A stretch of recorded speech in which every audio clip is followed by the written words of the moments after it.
இது வறுத்து வச்சு ஆற வச்சுருக்கேன். இஞ்சியை வந்து வதக்க வேண்டாம், அதோட இஞ்சி துண்டை அதோட போட்டுருக்கேன். இந்த கொத்தமல்லி புதினா ஜஸ்ட் ஒரு பச்சை வாசனை, ரொம்ப பச்சையாக இருக்கும்ல. இது கொத்தமல்லி புதினா போட்டு புதினா ஒரு துளியோண்டு கருவேப்பிலை கொத்தமல்லி அதை லேசாக போடுறோம். இந்த மாதிரி வதக்கினா போடும். இதில் இது பண்ணி வச்சுருக்கேன். எல்லாம் சொன்னேனே, அந்த மசாலா சாமான் வதக்கினது அதோட இந்த கொத்தமல்லி புதினா அதையும் போட்டு வதக்கினதையும் போட்டுக்கணும். ஆற வச்சு இந்த பேஸ்ட்டாக அரைச்சிக்கணும். இது ஆற வைங்க. அதை பண்ணுறதுக்குள்ளே இதை ஆறி போயிடுவேன்.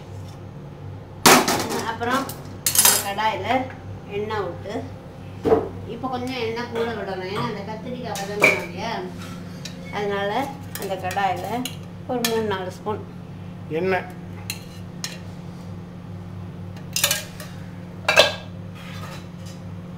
விட்டு, அதே மாதிரி ஒரு ஏலக்காய், 2 கிராம்பு,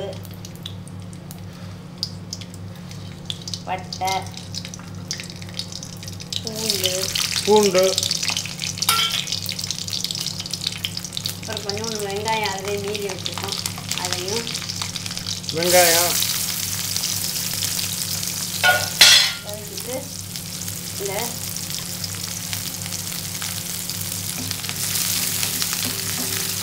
நல்லா வதக்குங்க.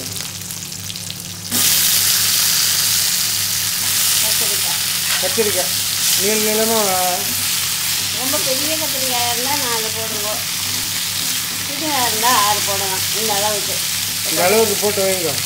கத்திரிக்காய் போட்டு, அது கத்திரிக்காய் எப்போவுமே கருத்து போயிடும் இல்லையா, அதனால கொஞ்சோண்டு மஞ்சப்பொடி. ஏன்னா கத்திரிக்காய் கருத்துரும். இது கருத்தா பச்சையாக வரணுங்கிறதுக்காக இது வந்து இதை போட்டு வதக்கணும். இது கொஞ்சம் வதங்கினதுக்கப்புறம் புளி தண்ணியை விட்டு கொஞ்சம் வதக்கணும். வதங்கினோடனே புளி தண்ணி விட்டு உப்பு போட்டு கொஞ்சம் வதக்கணும், அரைச்சிக்கலாம். அரைச்சதையும் போட்டு கடலை இதை வந்து அரைக்கணும் இல்லையா, அரைச்சி விழுந்து அரைச்ச விழுத காமிக்கிறேன். சரி, இப்போ அரைச்சி இப்போ வந்து இது காயட்டுங்க.